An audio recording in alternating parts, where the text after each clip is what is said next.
اب ذرا ہم فیلنگ کے اوپر پریکٹیکلی کر کے دیکھتے ہیں، ٹھیک ہے؟ اور خاص طور پہ وہ جو واقعہ ہی اس کو سمجھنا چاہتے ہیں، اور خاص طور پہ نوجوان. تو 2 میل اور 1 فیمیل. آپ بیٹے آپ آ جائیے، آپ آ جائیے. اب تو خود ہی میں نے چوز کرنا ہے، کیونکہ اس طرح نہیں آتا کوئی بھی. آپ بھی آ جائیں. اچھا یہ تصویر دیکھ رہے ہیں آپ؟ اب آپ اس بات کو ذرا سمجھ لیجئے. آپ نے ہاتھ اس طرح کرنے ہیں، اور نہیں ابھی سمجھ لیں، اور پھر آپ نے یہ تصور کرنا ہے، تصویریں بنانی ہیں، ایک ہی تصویر بنانی ہے، اور دوسرا سیلف ٹاک کرنی ہے. آپ نے بھی کرنی ہے، آپ نے بھی کرنی ہے. آپ بھی سیدھے ہاتھ کرنا. چلو ایسے چلے. اچھا ابھی نہیں.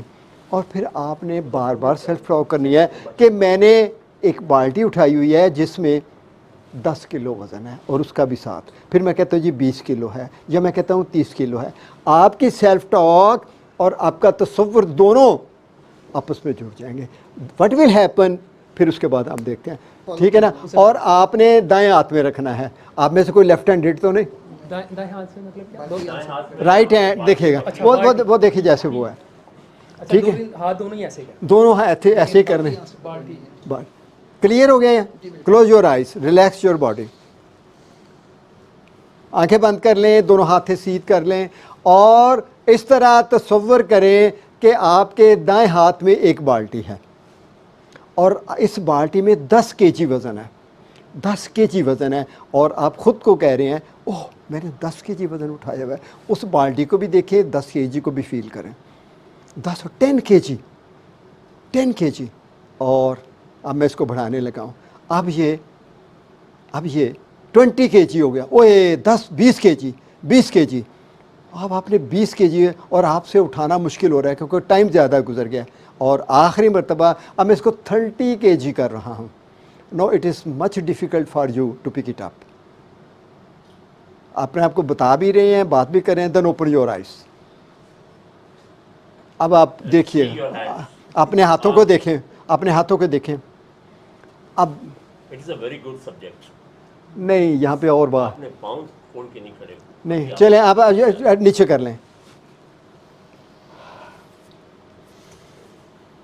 آپ کو باہر وزن لگا؟ آپ کو یہ کیا وائبریشن تھی؟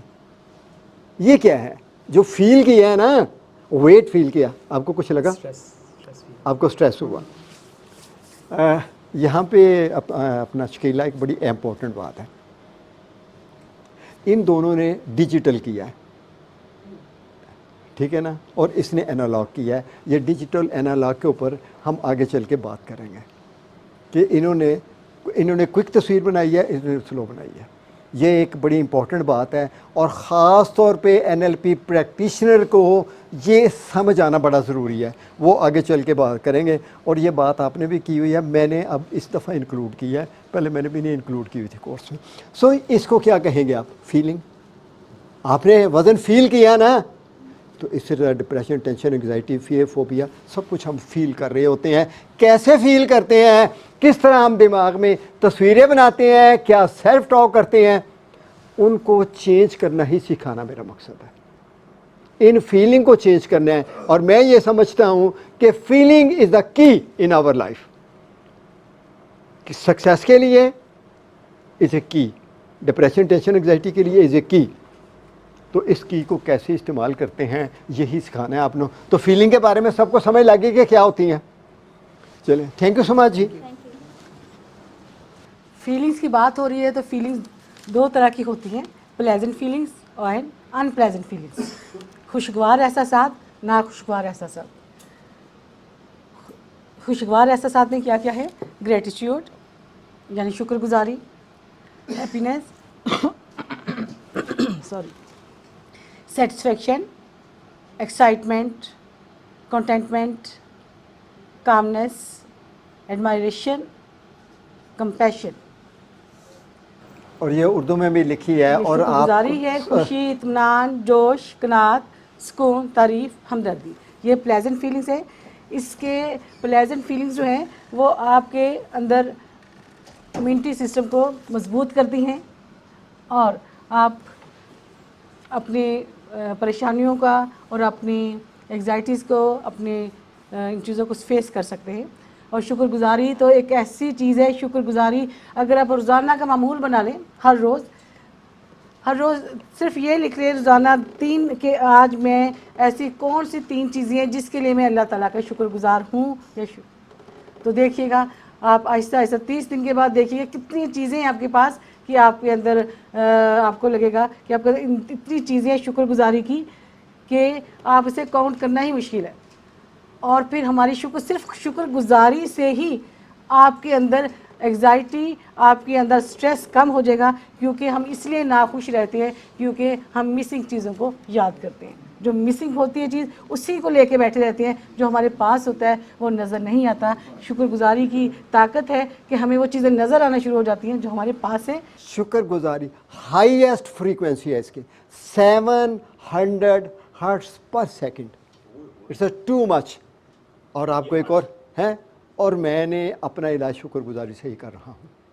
میرا ایک ہی جملہ ہے, ایک جملہ جب سے کینسر ہوا ہے ایک ہی جملہ ہے, یا اللہ تیرا شکر ہے کہ تو نے میرے جسم سے کینسر ختم کر دیا ہے اور میری صحت روز بروز بہتر ہو رہی ہے. یہ جملہ میں لے کے چل رہا ہوں. آل دو کہ وہ تھا, میں اس پہ نہیں سوچ رہا, میں تو اس پہ سوچ رہا ہوں جو میں چاہتا ہوں. تو شکر گزاری تو میں سمجھتا ہوں کہ اٹ از اے کی.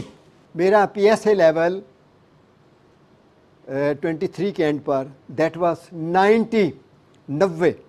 اور جب بون سکین کرایا گیا پھر انہوں نے کہا جی بیاپسی کراؤ, بیاپسی کرائی گئی تو انہوں نے کہا جی آپ کا کینسر سٹیج 4 پہ ہے. ٹھیک ہے, اب جو رپورٹ پڑھی ہے تو وہ کیسے پڑھی میں نے, رپورٹ پڑھتے ہوئے میں نے کیا سوچا, یہ بڑی امپورٹنٹ بات ہے. رات کا ٹائم تھا, موبائل کھولا تو میں دیکھ رہا ہوں کہ اس کے اوپر اچھا, تو میں بچے بیٹھے ہوئے تو میں کہہ رہا لو بیٹا میرا کینسر ہے پر سٹیج 4 پہ ہے. اندر سے ایک سیلف تو پھر میں پنجابی چ ایک گل آئی تو پھر میں کی کراں ہو گیا تھا, میں کی کراں ہو گیا تھا. اور کچھ دیر کے بعد میں نے سوچا کہ اس کا کوئی مقصد ہے, کیونکہ اللہ تعالیٰ کسی کے لیے بھی برا نہیں کرتے, یہ میرا ایمان ہے, اس کا کوئی مقصد ہے. اور پھر میں نے اس کا مقصد ڈھونڈنا شروع کیا اور 2 جواب ملے مجھے, 2 جواب ملے اپنے اندر سے. پہلا جواب ملا کہ اگر کسی سے زیادتی کی ہوئی ہے تو اس سے معافی مانگ لو, معذرت کر لو. اور دوسرا یہ جواب ملا کہ تمہیں شوق ہے دوسروں کو دینے کا تو اس کی سپیڈ بڑھا دو. اور آج اگر میں آپ کے سامنے ہوں تو اس کینسر کی وجہ سے ہوں, اس نے میری سپیڈ بڑھا دی, اس نے ورکنگ کر دی. تو مجھے اب میں اس انداز میں سوچ رہا ہوں یہ علاج ہو گیا. اور پھر اس کے بعد جب 90 تھا اس کے بعد انہوں نے ڈاکٹر نے کہا جی ریڈیشن ہوگی. اب میں ریڈیشن کے 20 سیشن ہونے تھے. بیٹی کہتی ہے بڑی کہ کیا کریں گے, آپ اکیلے جائیں گے کیا؟ میں نے کہا بیٹے جب تک میری جان ہے آپ فکر نہ کریں. 20 سیشن کے لیے میں اکیلا ہی گیا. اور جب میں مشین کے نیچے لیٹتا تھا وہ میں کیا کرتا تھا, وہ امپورٹنٹ ہے آپ لوگوں کے لیے. وہ لیٹ رہا تھا تو میں یہ مائنڈ میں امیج ہوتا تھا کہ میرا جو پروسٹیٹ ہے ٹیومر جو ہے وہ ختم ہو چکا ہے. یعنی 20 سیشن میں باقاعدگی سے وہی سوچتا, بلکہ اب تک میرا وہی امیج ہے. اور 6 ہفتے کے بعد جب ٹیسٹ آیا اور کیا تھا اس کا رزلٹ 1.5, 90 سے 1.5 پہ آ گیا. آل دو کہ اس نے بھی ہیلپ کی ہوگی, میں نہیں کہتا. اور پھر اس کے بعد پھر بڑھنا شروع ہو گیا, پھر وہ 2 ہو گیا, 2.25, 3. میں نے کہا ڈاکٹر صاحب یہ کیا؟ کہتا ہے یہ عام طور پہ بعد میں ہو جاتا ہے. مجھے اپنے آپ پہ غصہ ہے. میں نے کہا نہیں تو صحیح نہیں کر رہا, اپنا کام ٹھیک کرو. میں نے اپنے آپ کو کہہ دیا کہ مجھے نہیں پتا, میں نے <1 ہی لینا ہے رزلٹ. اپنے آپ سے سیلف ٹاک ہو رہی ہے کہ <1 لینا ہے میں نے رزلٹ. اور پھر جب میں نے کرایا تو وہ 0.094 ہو گیا. اگلے 3 مہینے کے بعد جب میں نے کرایا تو وہ 0.09 ہو گیا. اب وہ مینٹین کر رہا ہوں, انشاءاللہ میں شیئر کروں گا. جولائی میں پھر ہونا ہے. ابھی سر نے بتایا کہ پازیٹیو جو ہے ایموشنس وہ کتنے پاورفل ہوتے ہیں. تو اس کی پاور دیکھیے کہ آپ کو لگ رہا ہے کہ یہ سر جو ہے ان کے 4th اسٹیج پہ کینسر ہوگا, وہ اس طرح سے بات کر سکتے ہیں. یہ یعنی پازیٹیوٹی میں اتنی انرجی ہوتی ہے کہ آپ کھڑے ہو جاتے ہیں. اور نیگیٹو جو ایموشنس ہوتے ہیں, تو سر یہ نیگیٹو ایموشنس کی بات کر رہے ہیں ہم. تو نیگیٹو ایموشنس جو ہوتے ہیں ان میں انرجی بہت کم ہوتی ہے. یہ دیکھیے depression, jealousy, anger, guilt, sadness, loneliness. دیکھیے جو اس طرح کے ایموشنس ہوتے ہیں اس میں اب انرجی چونکہ کم ہوتی ہے, اس لیے آپ کو خود کو ویک محسوس کر رہے ہوتے ہیں. تو ہمیشہ اچھا سوچئے, پازیٹیو سوچئے, تاکہ آپ کے اندر انرجی رہے اور آپ اپنی لائف کے مقصد پر بڑھ سکیں.